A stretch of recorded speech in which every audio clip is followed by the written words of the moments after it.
Existem momentos no wrestling que batem mais forte do que qualquer finisher. Não por causa de um golpe no ringue, mas pelo que ele simboliza. Quando um lutador não apenas deixa outra promoção, mas aparece na WWE como campeão vigente, ele traz mais do que apenas talento. Ele traz poder, orgulho, conflitos e uma provocação aberta contra sua antiga casa. Essas mudanças abalam ligas inteiras, dividem os fãs e levantam uma questão crucial. Esse campeão se tornará uma lenda na WWE ou apenas uma peça de xadrez no jogo de poder da indústria? É exatamente aqui que começam algumas das histórias mais explosivas da história do wrestling. E nenhuma delas começa de forma tão grandiosa quanto o primeiro nome da nossa lista. Top 1. Ric Flair. Se existiu um lutador que não apenas ganhou títulos, mas os viveu, esse foi Ric Flair. Nenhum outro personificou a imagem do campeão mundial tão perfeitamente quanto o Nature Boy. No final da década de 1980, no entanto, a WCW estava sob a liderança de Jim Herd, um homem sem real compreensão de wrestling, que via justamente Ric Flair como o problema da empresa. Em vez de proteger o status de Flair, Herd queria transformá-lo completamente, tirar sua identidade e transformá-lo em uma caricatura de si mesmo. Flair recusou. A consequência foi sua saída da WCW. Mas, no processo, ocorreu um erro grave. A WCW não conseguiu retirar dele o cinturão do NWA World Heavyweight Championship, pelo qual Flair havia depositado um calção que nunca foi devolvido. E assim, Ric Flair entrou na televisão da WWE com o lendário Big Gold Belt e se declarou com confiança o verdadeiro campeão mundial. Um momento sem precedentes que expôs publicamente a WCW e trouxe atenção mundial para a WWE. Flair não ficou apenas na provocação, ele entregou resultados. Em 1992, ele venceu o WWE Championship no Royal Rumble e selou definitivamente seu status como uma lenda viva. Poucas semanas depois, Jim Herd renunciou. Ric Flair não tinha apenas trazido um título, ele provou que a verdadeira grandeza não pode ser controlada. Mas teria sido esse passo um triunfo da personalidade, ou o início de uma nova disputa de poder nos bastidores. Top 2. Stephanie Vaquer. Antes mesmo de colocar os pés em um ringue da WWE, Stephanie Vaquer já tinha a reputação de uma atleta excepcional. Para muitos fãs, ela se tornou verdadeiramente impossível de ignorar no Forbidden Door 2024. Lá, ela se apresentou com a calma e a autoconfiança de uma rainha reinante e desafiou Mercedes Moné em uma luta de unificação de títulos. 2 grandes títulos estavam em jogo, e Vaquer não pareceu intimidada em momento algum. Sua técnica era precisa, seu timing afiado e sua postura intransigente. Após essa apresentação, muitos deram como certo que a All Elite Wrestling a contrataria imediatamente. Tudo indicava isso. Mas apenas alguns dias depois, veio o choque. Stephanie Vaquer assinou com a WWE. O que tornou essa decisão ainda mais explosiva foi um fato crucial. No momento de sua mudança, ela ainda era a campeã feminina do CMLL. Essa saída abrupta forçou o CMLL a declarar o título vago imediatamente. Em pouquíssimo tempo, Vaquer deixou um rastro de caos em várias promoções simultaneamente. Ela deu esperança a uma liga, retirou-a no momento seguinte e escolheu um caminho completamente novo. Foi cálculo, coragem ou apenas o timing perfeito? Essa pergunta intriga os fãs até hoje. Top 3. The Honky Tonk Man. Se houve um homem no wrestling que não apenas causou o caos, mas o personificou, foi o Honky Tonk Man. Muito antes de causar espanto na WWE ou na WCW, Wayne Ferris era conhecido por seu comportamento imprevisível. Ele se opunha a planos criativos, recusava-se a entregar títulos e forçava promotores a reescrever shows inteiros no último minuto. Para alguns, era atrevimento. Para outros, puro gênio. Em 1986, ele competiu sob o nome Honky Tonk Wayne na Stampede Wrestling, a tradicional liga de Stu Hart. Lá, ele venceu surpreendentemente o United States Championship e parecia perfeitamente posicionado para um push de longo prazo. No entanto, enquanto planos eram traçados para seu reinado, Ferris já tinha outros pensamentos. Quando a WWE lhe ofereceu um contrato lucrativo, ele não hesitou nem por um segundo. Sem aviso prévio, ele deixou a Stampede Wrestling enquanto ainda detinha o título. A liga ficou perplexa e teve que declarar o campeonato vago. A história não mudou o mundo do wrestling, mas resume perfeitamente o Honky Tonk Man. Um lutador que deixava o caos por onde passava e que, justamente por isso, tornou-se inesquecível. Foi imprudência ou simplesmente interesse próprio consequente? Top 4. Shinsuke Nakamura. O dia 6 de janeiro de 2016 foi um dia que a New Japan Pro Wrestling não esqueceria tão cedo. Devido a um sistema contratual incomum, vários contratos de alto nível expiraram ao mesmo tempo e, de repente, 4 pilares centrais da liga estavam prestes a sair.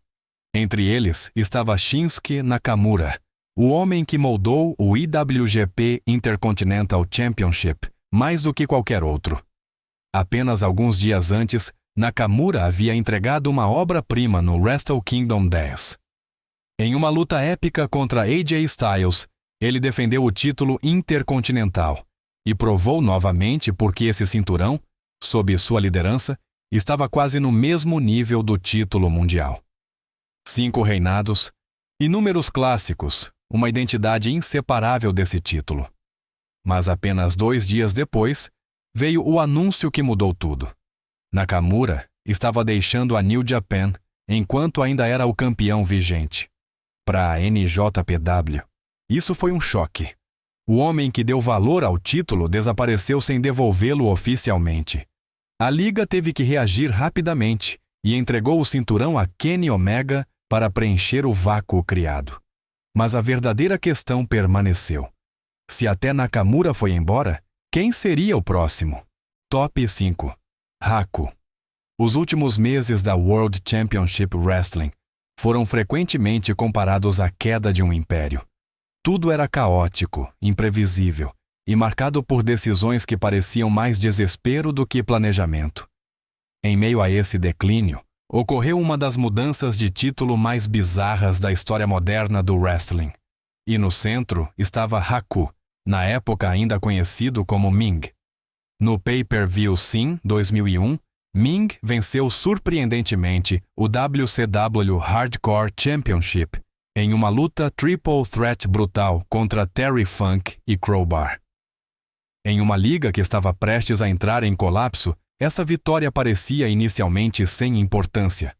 No entanto, apenas 7 dias depois, algo aconteceu que deixou o mundo do wrestling atônito. No Royal Rumble 2001, Haku apareceu de repente na WWE, como se fosse a coisa mais normal do mundo. Com isso, ficou claro que a WWE havia contratado um campeão vigente da WCW. A WCW enfrentava um problema constrangedor. Seu detentor de título havia desaparecido. Em vez de buscar uma solução ou exigir o título de volta, foi tomada uma decisão drástica. O Hardcore Championship foi simplesmente abolido. Alguns disseram que a WCW tinha preocupações maiores.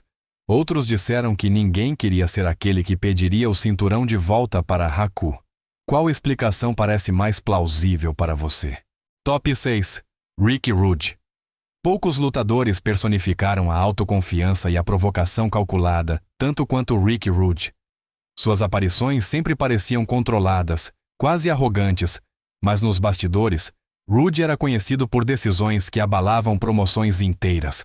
No final da década de 1980, ele circulava simultaneamente em vários mundos do wrestling e jogava habilmente com contratos, lealdades e expectativas.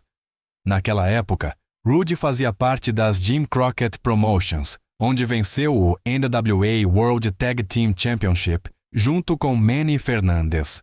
Os responsáveis já planejavam um longo reinado, mas, enquanto isso, Rude negociava silenciosamente com a WWE.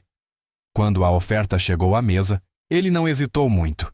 Ele assinou e desapareceu enquanto ainda era oficialmente campeão de duplas. A NWA teve que improvisar. Para explicar a súbita perda do título, foi construída uma história em que os Rock and Roll Express recuperaram os títulos em uma luta que nunca aconteceu. Além disso, mostraram imagens antigas e declararam Rude lesionado sem rodeios. Um campeão desapareceu e a liga fingiu que nada tinha acontecido. Foi atrevido, inteligente ou apenas o típico Rick Rude? Top 7. Taz. Quando Taz finalmente conquistou o ECW World Heavyweight Championship em 1999, pareceu o auge lógico de anos de domínio. Sua vitória sobre Shane Douglas encerrou um dos reinados mais marcantes da liga e transformou Taz no símbolo vivo da Extreme Championship Wrestling. Ele era imparável, temido e aparentemente destinado a um longo reinado. Mas foi exatamente nesse momento que tudo começou a mudar. Em vez de novos desafios, Taz sentiu que a ECW quase não tinha mais nada a lhe oferecer. As histórias se repetiam, adversários novos tornaram-se raros e a estagnação criativa gerou dúvidas sobre seu futuro. No final de 1999, ele tomou uma decisão que chocou muitos fãs. Taz assinou com a WWE, embora ainda fosse o campeão vigente da ECW. No Anarchy Rules, Taz competiu mais uma vez, mas o fim veio de forma brutalmente rápida. Em uma luta Triple Threat, ele foi pinado em menos de 2 minutos e perdeu o título abruptamente. Muitos viram isso como uma punição, mas Paul Heyman escolheu não a saída mesquinha, mas a dramática. Um momento de choque que mostrou que, mesmo no topo, tudo pode terminar em segundos. Foi essa a despedida correta para um ícone da ECW? Top 8. Chris Benoit. Cerca de um ano após o caos envolvendo Haku, a World Championship Wrestling enfrentava outra crise.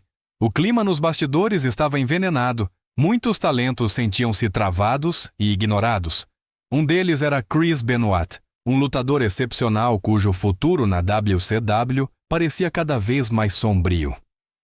Quando os conflitos internos escalaram e as decisões criativas tornaram-se mais questionáveis, seu desejo por um novo começo cresceu. Para manter Benoit, a WCW recorreu a uma medida drástica. Prometeram a ele o maior push de sua carreira. No pay-per-view Sold Out 2000, Benoit venceu o vago World Heavyweight Championship e esteve pela primeira vez no topo da liga. Mas o que parecia um ponto de virada revelou-se uma ilusão. Seu reinado durou exatamente um dia. O cinturão não mudou os problemas estruturais, os jogos de poder político e as tensões pessoais. Benoit tomou uma decisão final. Junto com Ed Guerreiro, Dean Malenko e Perry Saturn, ele deixou a WCW e assinou com a WWE. O grupo entrou para a história como The Radicals. A WCW reagiu com amargura e nunca reconheceu oficialmente a conquista do título por Benoit. Mas aquele único dia como campeão explica tudo. Benoit não partiu pelo ouro, mas por respeito e por um futuro. Foi esse o passo mais corajoso de sua carreira? Top 9. Drew McIntyre. Antes de Drew McIntyre se tornar o superstar que os fãs da WWE conhecem hoje, ele era o centro indiscutível da What Culture Pro Wrestling. Lá, ele detinha o World Championship e carregava toda a promoção em seus ombros. Cada aparição transmitia a autoridade, força e a naturalidade de um homem que sabia que aquele título era mais do que apenas um cinturão. Era um símbolo de sua posição no wrestling independente. Quando a WWE mostrou interesse, McIntyre jogou suas cartas perfeitamente. Ele não abriu mão do título, mas assinou o contrato enquanto ainda permanecia como campeão vigente. Isso não foi por acaso, mas uma mensagem clara. Ele não queria chegar como uma promessa ou um projeto, mas como um lutador pronto, que já havia provado que podia se manter no topo. Enquanto McIntyre dava seus primeiros passos na WWE e era levado a sério imediatamente, a WCPW enfrentava uma situação incomum. Seu campeão agora aparecia no maior palco de wrestling do mundo. Poucos conseguem esse equilíbrio sem perder a credibilidade. Para McIntyre, esse título tornou-se o símbolo de transição entre duas carreiras. Ele mostrou que a verdadeira força não está ligada a uma liga. Foi esse o momento em que sua segunda carreira começou definitivamente? Top 10. Seth Rollins. Antes de o mundo do wrestling conhecê-lo como Seth Rollins, ele era Tyler Black, o centro radiante da Ring of Honor. No momento da assinatura de seu contrato com a WWE, Black não era apenas um talento promissor. Ele era o atual ROH World Champion e estava no topo da cena independente. Suas lutas combinavam técnica, velocidade e uma profundidade narrativa que o diferenciava dos outros. Em vez de abdicar de seu título antes da mudança, Black decidiu conscientemente mantê-lo. Esse passo não foi uma afronta, mas uma declaração clara. Ele não queria entrar na WWE como um novato, mas como um campeão com credibilidade comprovada. Para a Ring of Honor, a situação era delicada. Seu principal detentor de título agora aparecia na maior promoção de wrestling do mundo, enquanto ainda era oficialmente seu garoto propaganda. Tyler Black lidou com essa responsabilidade com respeito, cumpriu seus compromissos e despediu-se com dignidade. Quando finalmente apareceu na WWE como Seth Rollins, ele não era um experimento, mas um performer pronto. O título da ROH era mais do que um cinturão, era seu passaporte para uma nova era. Mas quantos teriam tido a coragem de dar esse passo, exatamente dessa forma? Essas histórias mostram que um título pode ser mais do que ouro e couro. Ele representa poder, identidade e decisões que mudam carreiras para sempre. Alguns desses campeões ganharam tudo, outros pagaram um preço alto. Mas todos deixaram marcas que moldam o wrestling até hoje. Qual dessas decisões foi, na sua opinião, a mais corajosa? Se você gostou dessas histórias especiais do mundo do wrestling, não se esqueça de curtir o vídeo e se inscrever no canal. Assim, você não perde mais nenhuma análise detalhada por trás dos maiores momentos da história do wrestling.